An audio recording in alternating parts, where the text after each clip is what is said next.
கிருபையா இருங்க அப்படின்னு சொல்லி நான் தப்பு நிறைய செஞ்சுட்டேன் தான், என் மேல நீங்க என்ன பண்ணுங்க, கிருபையா இருங்க அப்படின்ற. உடனே என்ன பண்றாருன்னா தேவன் என்ன சொல்றாருன்னா, பரிசேயருடைய ஜெபத்தை ஏசப்பா கேட்காம இந்த ஆயக்காரருடைய ஜெபத்தை தானே கேட்டாருன்னு சொன்னேன்ல.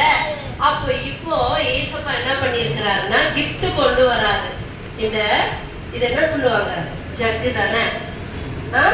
சரி, நான் தான் ஏசப்பா. இப்போ வந்து 2 பேரும் ஜெபிக்கிறாங்க.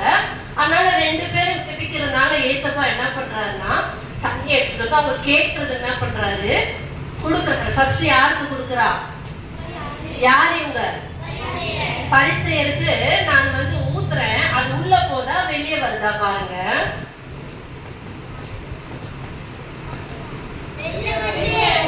வெளியே வந்துச்சு. உள்ளவே என்ன பண்ண ஏசப்பா கொடுக்குறதுன்னா ஆயிடுச்சு, வெளியே வந்துச்சு. அதே போல எங்க போறாரு, இப்ப எங்க போறாரு, இது வெளியே வருதா, வெளியே வருதா, வெளியே வருதா, வெளியே வருதா, வெளியே வருதா, வெளியே வருதா, வராது. ஏன்னா அந்த டம்ளர் எப்படி இருக்கு, எஸ் எப்படி இருக்கு, எப்படி இருக்கு, சத்தமா சொல்லுங்க.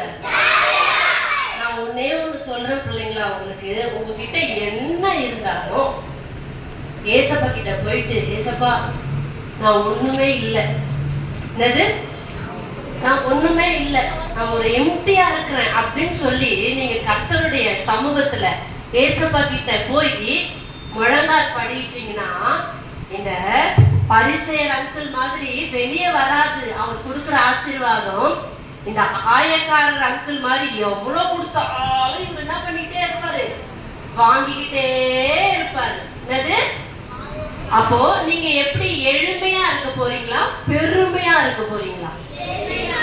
நல்ல சத்தமா சொல்லுங்க. பெருமையாவா?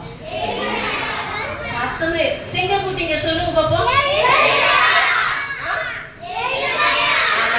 இன்னொரு வசனம் சொல்லுது, யாரு ரொம்ப ரொம்ப தாழ்த்துறாங்களோ, யாரு தன்னை ரொம்ப தாழ்த்துறாங்களோ, ஒரு காலி டம்ளர் மாதிரி ஏசப்பா கிட்ட தாழ்த்துறாங்களோ அவங்களதான் ஏசப்பா உயர்த்துவாராம். என்னது, சத்தமா சொல்லுங்க.